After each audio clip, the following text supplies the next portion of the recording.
Hi, I'm Richard Rogers, and I absolutely hope that you enjoy today's spiritual message. You know, we at Unity of Phoenix Spiritual Center are committed to helping people live better lives. We're going to provide you tools over and over, spiritual tools that allow you to live your best possible life. And if you want to leave a donation to continue to allow the work that we do to support other people just like you, we say thank you. Thank you for your generosity, because this ministry is committed to making the world a better place. Evening again, everyone. All right. So how many people have ever felt that you're constantly fighting an uphill battle? It almost feels like life is working against you. Anybody ever have that feeling? Okay, 4 of us. That's perfect. And how many people ever felt like you were working hard and working as hard as you could work, but life wasn't getting anywhere? You weren't really improving at all. Anybody ever wish your life would get a little easier? A lot easier, maybe? Okay. So it kind of reminds you of this guy. So he's flying for the very first time in his life. And so first time he's ever been on a plane. And he happens to be catching a red eye from Los Angeles to New York. And so he's excited. He's in awe of experiencing the marvels of air flight and air travel. So he gets on, the plane takes off. And somewhere over Colorado, the pilot gets on the speaker and says, "Folks, you know, it looks like we've lost one of our engines, but it's not really a big problem. We still have 3 good engines. The only thing is we're going to be a half hour late getting into New York." And so the guy is a little concerned, but he sees that nobody else on the plane is concerned, so he says nothing. And then they're flying, and they're over Illinois, and then the pilot comes on again and says, "Folks, it appears that we've lost another engine, but that's okay. It's not a big deal, nothing to worry about, because we still have 2 good engines. The only thing is now we're going to be an hour late into getting into New York." So there's some buzz and some nervousness among the people, but this guy's nervous, but he doesn't say anything. And then somewhere over Ohio, the pilot comes on again and says, "Folks, I hate to tell you this, but we're having some trouble with our 3rd engine, and I think it's probably best if we just shut it down. But we've got 1 more engine. It's not an emergency, and that should take us into New York. But it looks like we're going to be 2 hours late now." And finally, the guy, first time on the plane, turns to a woman next to him and says, "Wow, if that last engine goes out, we could be up here all night." The saddest thing about that joke, it's a long way to go for a little laugh, isn't it? Really. So one of the main reasons I think we struggle and life is hard is because we're like that guy on the plane. Sometimes we just don't get how things work. And I think sometimes when we don't know how life works, or we choose to do it our way anyway, life becomes infinitely harder. We tend to struggle, and it doesn't have to be as hard as we make our lives out to be. I remember when I was a kid, one of my favorite things to sing was that, I don't know if it was a song or a nursery rhyme called "Row, Row, Row Your Boat." Everybody remember that? And so I thought that was the coolest thing. So we're going to actually sing it now before we talk about it. So Rusty's going to lead us, and we're going to sing this, and sing it with a joy as if you were 10. Okay. Okay, so since it's a round, we're going to have to break up into, okay. So this side of the room, and you 3, you guys are group A, okay? And so you guys will be group B, and you guys, you're smaller, so you got to sing out. You're group C on this side, okay? So everyone knows the song, right?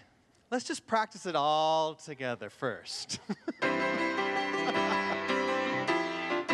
So everybody, row, row, row your boat gently down the stream. Merrily, merrily, merrily, merrily, life is but a dream. Good, that's beautiful. Okay, so group A is going to start, and then I'll run over here and give you, group B, the cue when you start. And then I'll run over here and tell group C that they're going to start, okay? Now, don't get thrown because someone's going to be singing Row, Row, Row Your Boat at a different time you are. Just don't listen to them. Just keep your own rhythm going, okay? And then we'll keep going around again until I tell you when to stop, okay? Everybody ready? Group A, you ready? Okay. Ready, Group A? Get ready, Group B. Row, row, row your boat. Row, row, row your boat. Row, row, row.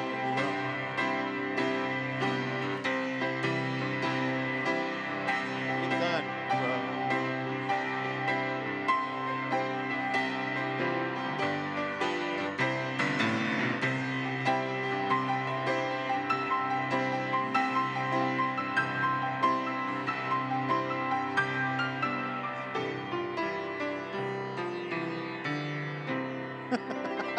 was good. Wow, excellent. So wasn't that fun? Didn't that feel good? I'm telling you, even as a kid, I loved singing that song. There was something that made me feel lighter and brighter. There was something that was so uplifting, something so affirming, and even reassuring, hopeful, and optimistic about life when you sang Row, Row, Row Your Boat. To me, that wasn't just a nursery rhyme or a song. To me, that is a metaphor for life. That there are some powerful life principles that if we follow it, that life will be easier. That it won't be a struggle all the time and feeling like we are on an uphill battle. So what we're going to do is we're going to take the lines of the song and see what spiritual life lesson there is for us to learn to make our lives a little simpler and a little bit easier. It is a song of life. So the first one is row, row, row your boat. And that sounds like a pretty simple principle. Row your boat. It's pretty obvious. But how often do we spend time looking at other people's boats? Comparing other people's boats. Looking at how big their boat is. How expensive their boat is. Sometimes we spend so much time thinking about other people's boats and comparing boats that we sometimes get obsessed with other people's boats. We wish we had their boat, and we can get criticized theirs. You know, we wish we had theirs. I mean, there is something that we spend so much time thinking and looking, and sometimes even blaming their boats because it's in the way of our boat, and I can't get where I want to go. So it is amazing. Even though it says row your boat, it's amazing how much time we spend thinking about other people's and comparing ourselves and blaming them and even trying to control their boat, thinking we know where their boat should go. Row your boat. Row means to direct or move forward in a positive direction. And your boat is your life. It is your thoughts. It is your dreams and your desires. It is your feelings. Row your boat. Move your life in the direction that you want to row it. Of what you want to create, towards what you want to achieve and experience. And so the question is, why do we spend more time wondering about other people's boats rather than our own? And you know what the number one reason is? Is because we always don't want to accept full responsibility for our own lives. That sometimes that scares us to be fully responsible for every area of our lives. What if I fail? Being fully responsible for every area, for my relationships, for my finances. Well, that feels overwhelming. That's kind of scary. That sounds like a lot of work and a lot of effort. So sometimes blaming and comparing and spending our lives thinking about other people is an easy way for us to avoid our own responsibility. It's a way to avoid facing what we need to face, dealing with what we need to deal with. You know, doing the work that is our work to do. Whether it's in our relationship or our career or whatever is going on within us. But the truth is, we could run and hide, but we're 100% responsibility for every area of our lives. We are responsible for all of our relationships. We are responsible for our finances. We are responsible for our health. We are responsible for our happiness, our level of success, a level of peace of mind. We are 100% responsible for our lives. You're 100% responsible for your life. I'm 100% responsible for mine. I am 100% responsible for every area of my life. Let's say that together. I am 100% responsible for every area of my life. Take a deep breath into that. And how does that feel?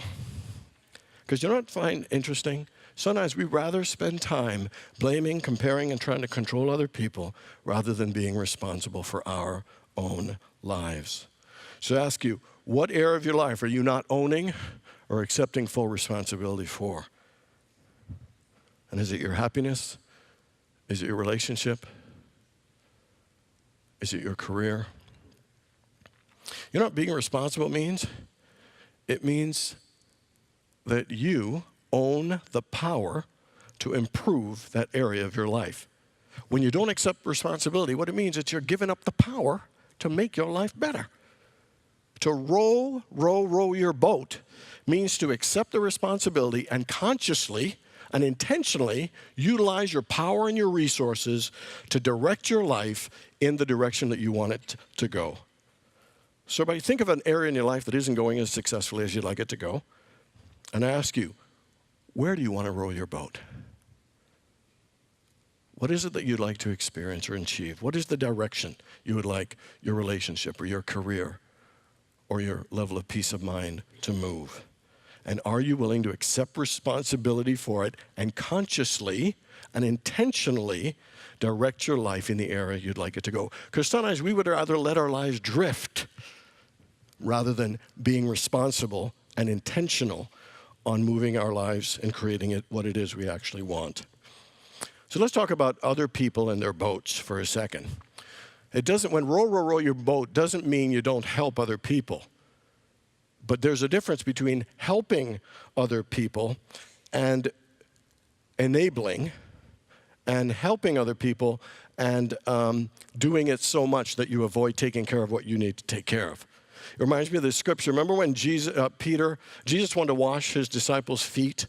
And they were like, no, you're the master, you're the teacher, you can be washing our feet. And they were a little reluctant at first, and then they finally agreed. And then Peter really got into it, and he said, Jesus, since you're washing my feet, can you wash my hands and face too? And Jesus said, man, go wash your own face and your own hands. He didn't say it exactly like that. He kind of said, that's your responsibility, that I'm serving you by washing your feet. But it's your responsibility to keep yourself clean. You ever help somebody and you felt drained because you were helping them too much? And this is why. See, there's a line between helping and serving and enabling. When you're serving someone, you're energized by helping them. When you are enabling them, it drains you and it weakens them. Because there are things that are someone's responsibility to do to take care of themselves. And once we cross that line into doing things that they should be doing, then we are actually weakening them and making them not as independent or empowered, and we are actually weakening ourselves. And we'll feel taken advantage of, or we'll feel drained or resentful. But we have to mark that line of what's they're responsible for and what we're responsible for. Does this make sense, everyone? Row, row, row your boat. Accept responsibility for your life and use the power and resources you have to row and direct your life where you'd like it to go. The next line, gently down the stream. Doesn't that sound nice? Gently down the stream. It sounds like a beautiful way to live. Row your boat gently down the stream. But most of us weren't taught to live in that way. We were taught you got to be tough. You got to be aggressive. You got to be strong. You got to push, push, push. You got to fight, fight, fight. You got to force, and you got to make things happen. Gently down the stream? That sounds kind of wimpy, passive, soft. Sounds like you're on vacation. Sounds like you're kind of giving up and you're not even trying. Gently down the stream? Most of us are taught to work harder. You know, to put your nose to the grindstone. That if you want anything in life, you got to fight for it. You got to work for it. So what do? We tend to be hard on ourselves. We're always pushing and aggressive. Sometimes we beat ourselves up, if we don't do as well as we think we should. And this being aggressive and determined all the time, sometimes it creates tension in us. We tend to feel a little stress, and sometimes even live anxiously because of it. Somebody once said, God can only do for you what God can do through you. Well, how effective do you think things can move through us like peace and joy and love when we're tense and always forcing and pushing? Rusty sings a fabulous song that comes from a scripture in the book of Zechariah, and the words are, not by might, not by power, but by my spirit, says the Lord. And it's saying, don't push and struggle with your life. Live it more gently. Live it more easily. Live it more effortlessly. So I ask you, where in your life are you struggling? What in your life are you resisting? What in your life are you fighting? Where in your life are you pushing too hard? What in your life are you trying to force to happen? Where are you banging your head against a wall? Byron Katie has a beautiful line, and here's what she says. If you fight against reality, you will lose, but only 100% of the time. Only 100%. So I ask you, where in your life can you be a little bit more gentle? Where in your life can you be a little kinder and a little softer on yourself? Where can you be kinder and softer towards other people? And where can you be kinder and gentler in the general way that you approach your life? You know, the interesting thing I've learned about life is that whether I'm aggressive or trying to push or force things, the sun will still rise. The oceans will still move. Everything will still operate without me trying to be in control or trying to force things. That literally, if we take our foot off the brake and if we relax, life actually becomes easier. Gently down the stream, I like to think of God's grace as the stream. That there is a stream that is moving gently and consistently and always moving in your favor.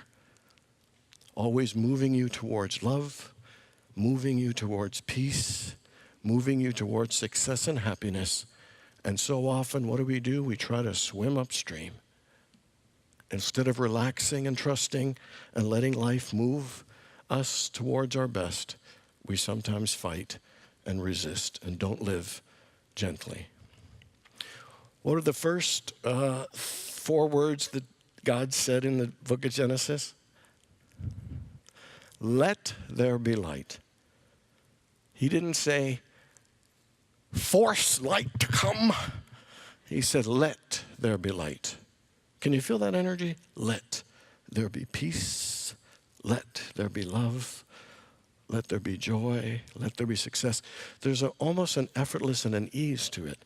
Instead of forcing it to happen, you allow it to happen. You let it happen. So what is it that you can be more gentle with to just let peace and let love and let joy move more effortlessly through your life?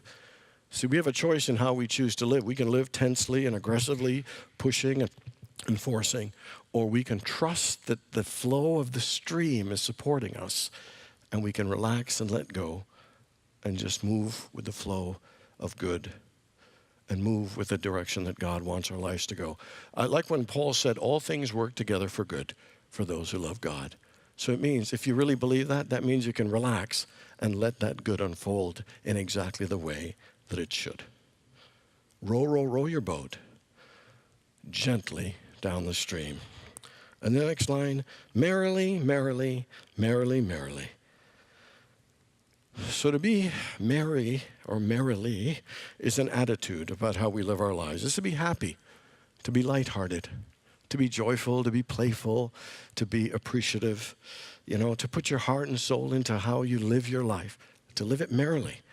But instead of living it merrily, merrily, merrily, merrily, sometimes we live it anxiously, anxiously, anxiously, anxiously, fearlessly, fearfully, fearfully, tentatively, tentatively, cautiously, cautiously, cautiously. Are you living your life as merrily as you can live it, as happily as you can live it? Abraham Lincoln once said, most people are about as happy as they make up their minds to be. So my question is, how happy have you made up your mind to be? Second, I think that's kind of neat. Do you notice there's row, row, row? There are 3 rows. But it's merrily, merrily, merrily, merrily. There are 4 merrilies.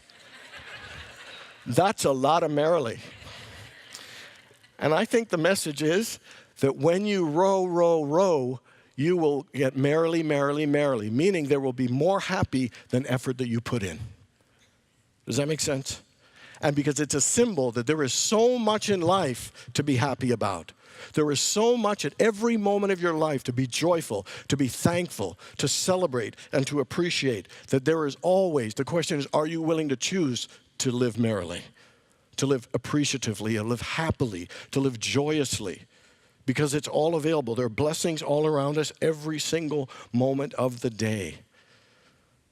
About 10 days ago, I went up to Canada, and my brother's birthday was his 60th birthday. Had such a fabulous experience. It was an incredible weekend. It was Canada Day on July the 1st, our Independence Day, and so it was really a wonderful experience.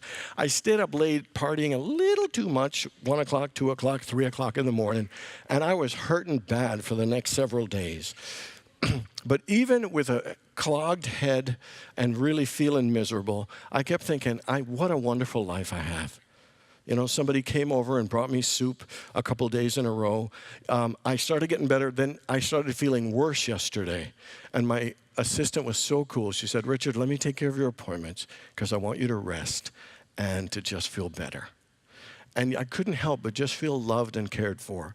As miserable as I was feeling, there was so much to be thankful and appreciative for. And that's the truth for all of our lives. Even when it isn't good, there's still so much to be thankful for. I read a book once, it was a kid's book about this turtle that got turned upside down. And when turtles get turned upside down, there's a real chance that they could die. And so this turtle gets upside down. Instead of moaning and whining, the turtle's laying on its back and it's thinking, wow, I've never seen the sky before. That's what the sky looks like. He said, wow, look at those trees. Look how fabulous they look.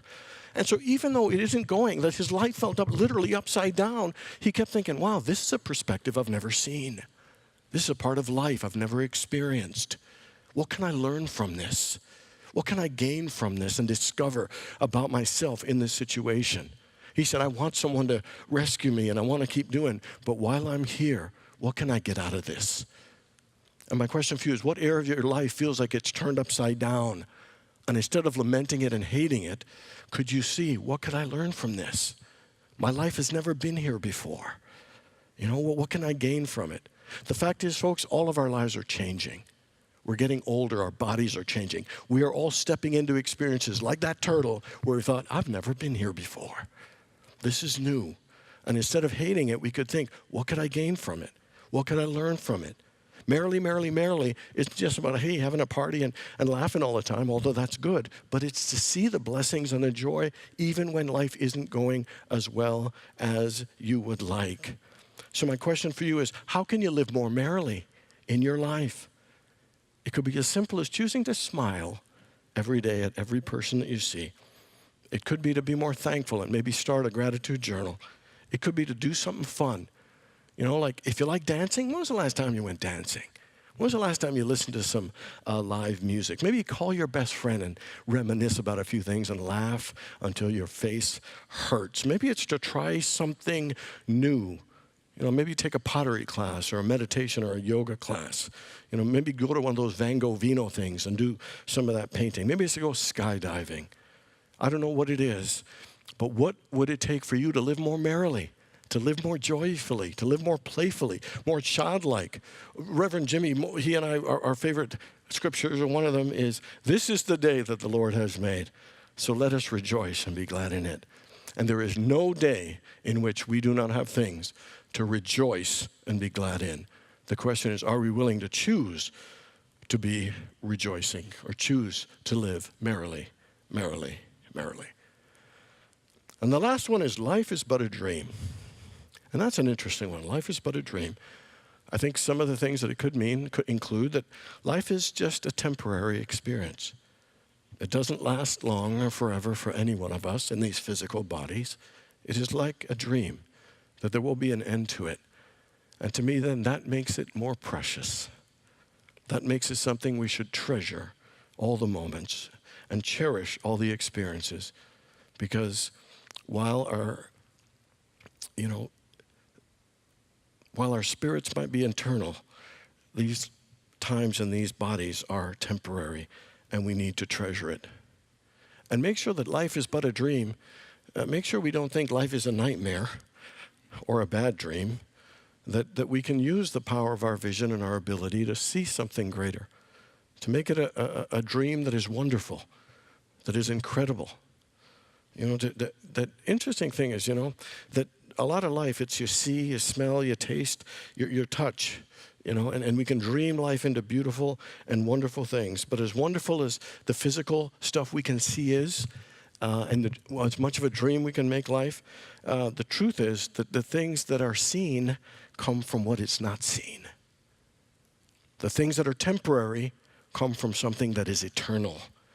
And that if we really want our lives to be a wonderful dream, we need to take time beyond the physical sight to connect with the thing that makes all dreams possible, with the spirit, with the creative intelligence, with the source out of which all things are made possible. that all dreams come forth. That's why tonight's affirmation, God is the foundation of my life. Spirit and the unseen is what makes life fulfilling and meaningful. It is the foundation of our lives. It is a foundation of joy and happiness and peace and fulfillment. Fulfillment and happiness comes from knowing your oneness with the divine and that invisible presence and spirit out of which the sun has been created. And the Grand Canyon and the mountains and the rain, we have been created out of that energy.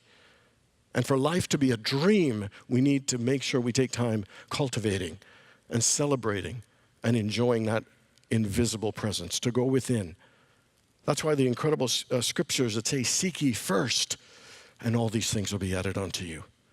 Seek that divine presence and that source, and all of the dreams that you desire will flow.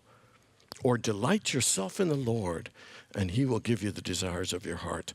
My mom, we used to have a Bible, this huge Bible growing up, and it was all open, and it's always open to Psalm 91. That says, he who dwells in the shelter of the Most High, who abides in the shadow of the Almighty, will say the Lord, my refuge and fortress. I can go on about it. But he who dwells in the secret place of the Most High. And so what it's saying is to seek that spirit, delight in it, and dwell in it, and it will give you all the desires of your heart. That all the dreams that you desire and so much more will come to your life. Life will be a dream, and a wonderful dream, if you go to the very source that makes all things possible. You know, we don't need to be swimming upstream.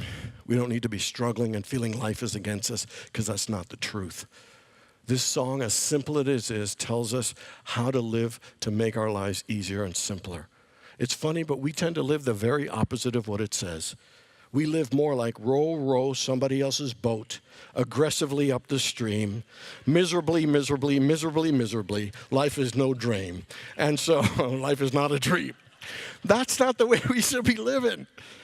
You know, we need to accept the responsibility for our lives and use our resources to direct it the way we want, consciously and intentionally. We need to relax and be more in the flow and the ease of life that is always supporting us.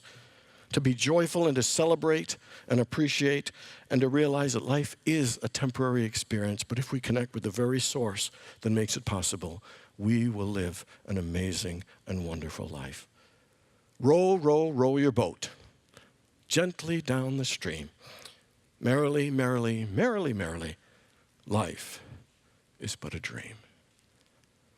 Let's close our eyes and pray for a moment. Everybody take a deep breath. As we just open our hearts to the amazing truth of that wonderful rhyme, that life is but a dream, that we can truly move through this life gently and merrily and joyously. So everyone, take a deep breath. In a spirit of gratitude and appreciation for this great life that we get to live, for being who we have come here to be, and for all the ways that we have been blessed, we open our hearts to live life joyously, to live it freely, to live it easily and effortlessly, to allow this Spirit to move us gently into the greatest blessings and possibilities and experiences that we have been called here to live. So for this great truth and all our great blessings, we truly give thanks through the name and the power of the living Spirit of God. And so it is. Amen.